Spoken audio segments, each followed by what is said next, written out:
Hello, Frank. Injury updates. I've got a list here. Tony Rudiger. Out. Any update on that? I thought it was just going to go very quickly through. No, Tony, I suppose it's not a laughing matter. He's got a recurring injury in his groin area. It's not the original knee injury. So we're trying to find a solution because he's still got some pain. We're hopeful it still won't be long, but I haven't got an end date for you. And on Christensen? Andreas should be okay. Yeah, he's trained with us today. He's missed most of the week, but it's still a tiny bit of pain, but it's not, hopefully not a risk. So she'll be in the squad. And is Olivier over his illness? Yes. Yeah, he's actually been a difficult week for him because he's been. It was quite a strong, strong illness. It left him pretty weak, so he's been sort of getting a bit of strength back, etc. this week. So we'll touch and go to see whether he's involved tomorrow. Is it a bugger for some kind? Yeah. And I guess, as you were, same prognosis for Emerson and Ruben. Yeah, Emerson now is going to be the other side of the international break with the hamstring injury, and Ruben we can't give a date, but he's outside jogging slowly, so that's a positive move from this week. Good to see him outside, and we'll see how that goes over the next sort of weeks, probably months, but weeks as well. Obviously, as you mentioned, 6 academy players sending the game on Wednesday. In terms of Reece James, Callum Hudson-Odoi, are they with a shout for Saturday? Yeah, they're in the squad. And they performed well the other day. Delighted for Reece to get his first goal, Callum to get his goal. They still have improvement. They're young players, but they've shown the quality that they have. Reece, because he's been away, it's good for the home fans to see him. We know what Callum can do. So yeah, now they're back fit. They're pushing. And how important is it? It's an obvious answer, I know. Probably a bit of a silly question, but just to put it out there so you can answer it. How important is it to get your first Premier League win off the back of getting your first home win? Yeah, of course. Every week is important, and the fact that we haven't won at home in the league is something that we obviously want to correct. If we want to be where we want to be, we're going to need home wins. I thought we were very unlucky last week against Liverpool, but that doesn't help the point situation. So we need a similar performance to Liverpool, because I thought it was very good. Even in the first half, we matched them in play, and the second half we were very good with our urgency and how we moved the ball. And if we get that level of performance, then I expect the home wins to come very soon. Because there's a run of away games really coming up. I think one in the next 5 after this is away.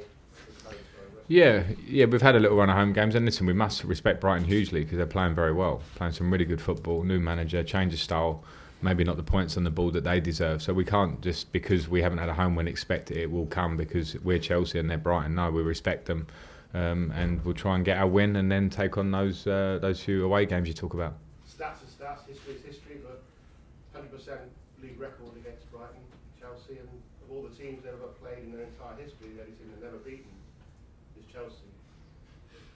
Well, stats are stats, as you say, and I've got no care. In fact, that would worry me more than a sort of in-between stat. So we have to be on our guard, that 100% record doesn't change. But as I say, each game has to be prepared for on its own merits, and having watched a lot of Brighton, and know a little bit about Graham Potter from last year and what he's done with these teams and how he plays, we have to be ready for anything. So yeah, the stats of history are not important tomorrow. Gus also spent quite a lot of last season coming to Derby to ask you about Chelsea. Flipping it about really now. Coming here to ask you what if I can about Derby and the late night shenanigans, and just seems like rules were broken. Difficult, I know, because there's a court case, but any thoughts on that? No answer for that one. No answer would be right for me here as manager here. It would have been similar last year. Asked me about Chelsea, whether I did talk a little bit or not, but I wouldn't. It shouldn't be something to talk about, especially a situation like this. So no, not for me. Okay, John. Right, you've seen plenty of young players come and go over the years from Chelsea. How good are this group now? Are they the best you've seen at the club? Well, I think the fact that we're seeing the numbers of them in the first team speaks for itself. Because Fikayo, Mason, and Tammy sat on the bench the other day. We saw the other players, the Reece come back, Callum back from injury. We saw in Aneurin and Maatsen the group slightly below that. So as a group, yes, at this moment, but there's still a lot of work to do for all of them. So it's a nice sign. It feels nice. We're all happy at the club that we're there. But as always with these things, I think the step into the first team, even though it feels like the hard one, it's actually the easiest one, because for me now, sustaining, improving and really showing at this level that you are players capable of taking Chelsea to where we want to be is the next step for all of them. So They all seem comfortable as well when Yeah. Yeah, they all seem very comfortable. And again, no disrespect to Grimsby, but it was a different game to what Premier League games may be. So there'll be lots of things for them to learn fast. But yeah, they're confident lads. They're good players. They've been brought up the right way in a footballing sense, and I think and in a life sense, to be fair, from working with them all. So they've got every grounding and every base needed. Now it is officially up to them. You've spoken about the no clean sheets yet. How frustrating is it that you haven't been able to field a regular centre-back preparing? And is that the reason? No, it's not the reason. Certainly the reason is a team reason, and I wouldn't be frustrated if we were winning every game. It wouldn't bother me. I'm not here to just protect a clean sheet record. If you win games, I'm happy with that. It's a team effect. Of course, we want to have consistency. I haven't been allowed that in terms of injury, in selection. Tony Rudiger obviously was a pretty much a standard pick last year until his injury. He hasn't been around at all for me really, other than one game. So we've been searching for that a bit, but it's definitely not the reason. The reason has been different reason, individual moments across the team, set pieces, collective moments as a group, and we work hard to iron them out. But as I said, it's winning games that's important rather than the clean sheet in itself. Any idea how long Rudiger's going to be? Because that's key, isn't it? Yeah, unfortunately I don't know. It's as I say, an injury that's ongoing. And Callum Hudson-Odoi, do you think he's ready to play 2 games in the space of 3 days, or are you going to be careful bringing him back? Yeah, I mean, I will be careful with Callum, considering the type of injury he had. But that's not to say he can't play a major part in tomorrow's game, or a slightly lesser one. I'll have to see him when he pick the team on its merits, with a bit of Callum's personal injury situation in my mind as well, and fitness. Moose. You described to me like the fact that it's a perfect storm here because of the transfer ban, that you're playing young players and they're getting their chance. But other clubs too are beginning to play young players and see the benefit of it. Arsenal last week or so, Manchester United with Mason Greenwood. Do you think the footballing landscape is beginning to change now, and in general clubs in the Premier League are beginning to think, well, hang on, we've got some really good young players in our academies and they're good enough? Maybe if you look at it in that way. I know that Arsenal have for a long time played young players in certain competitions, and I think Manchester United are doing that, and I think it's always, it's wise if you can do to give them minutes in games. Carabao Cup being a good opportunity at times, but I'd only really want to speak for ourselves. And I mentioned the perfect storm. Of course, you can't walk away from a transfer ban, but I'm still looking at a squad that has competition in the places that these young lads are playing. So Tammy Abraham has competition in Giroud and Batshuayi. Mason Mount has competition in Kovacic and Barkley and N'Golo Kante, and with the wingers, if you count him in that area. And Fikayo tomorrow, a lot of people would have seen him as number 4. He's now number 1 or 2 as it stands. So I've picked them ahead of some senior players. It's a choice of the manager, and at the moment I'm going with them because they're showing me they can play, and they're really playing well. So from where I see it, age isn't the huge factor. It's a great story, and we're pleased with it, but it's not the huge factor in actual selection. And tomorrow's game will mark probably the end of 2 months of the season already. It's flown by. Have your ambitions or aims for the season changed in any way, shape or form from what you've seen in the first couple of months? No, they haven't. And it's always hard to give the ambitions and expectations at the beginning. You're right, I think it feels like 2 months, but then you look at the table and we haven't played many games, and that's the way the start to the season when international break happened. So there's a long way to go. And of course, there's the gap now between us and Liverpool and City, which I think a lot of people would have predicted. It's come quite early for a lot of us. But then you say, okay, we're sitting, look at where Manchester United and Tottenham and Arsenal and other teams around us are sitting. We understand that we're in and amongst it. And having seen the players close hand and seeing some of the way we're playing in parts of games, I'm as confident as I was before. We want to be competitive. We want to get into the top 4. We want to improve daily as a team, and I think we've shown a lot of signs of that now. We must keep improving on that. You don't see any reason why you shouldn't be in the top 4 at the end of the season?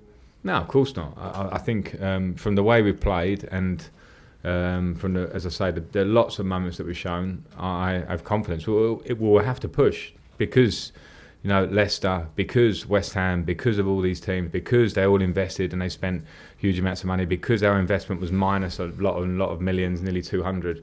But we must be confident in what we have and keep working. Okay, Liam. Frank, how do you think Christian Pulisic's adaptation is going to a new club, to a new league, but also in terms of what you're looking for the real wingers? Well, I said it the other day after the game. I've got 4 wingers to choose from now. They're all fit. And Christian, I think we all forget, he's just turned 21 because of the price tag, because he come through at a very young age. And it's very normal to expect there to be an adaptation period. And that's what he's in. He showed some really good moments in pre-season, some good moments at the start of the season.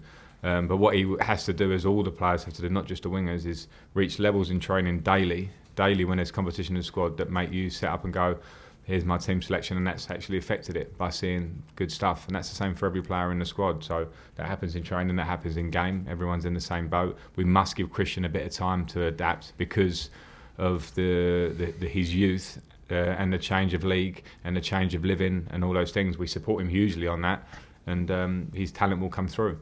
He played in some big games at Dortmund, but do you see him as sort of the same stage of his development as some of the youngsters that? They're all different. They're all different. They've all got different pathways, and he had a successful time at Dortmund, and has played in the Champions League. etc. We're very aware of Christian's path when you buy him, but they're all different. Okay, last question, Carrie. Frank, you talked a lot about the kidology that you've used on the players. A lot of players that you've really embedded them with confidence, particularly Tammy Abraham after that missed penalty and then the racism he faced. How much are you spending on the mentality of these players, and how important are the coaching team you selected and Neil Bath and assuring this progression?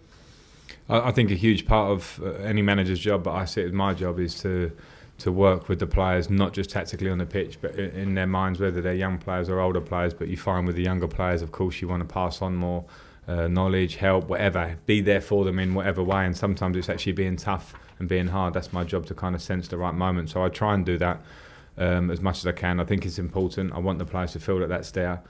So it's nice when you hear that from Tammy, and another day I might not be so nicey with Tammy, and hopefully that may help.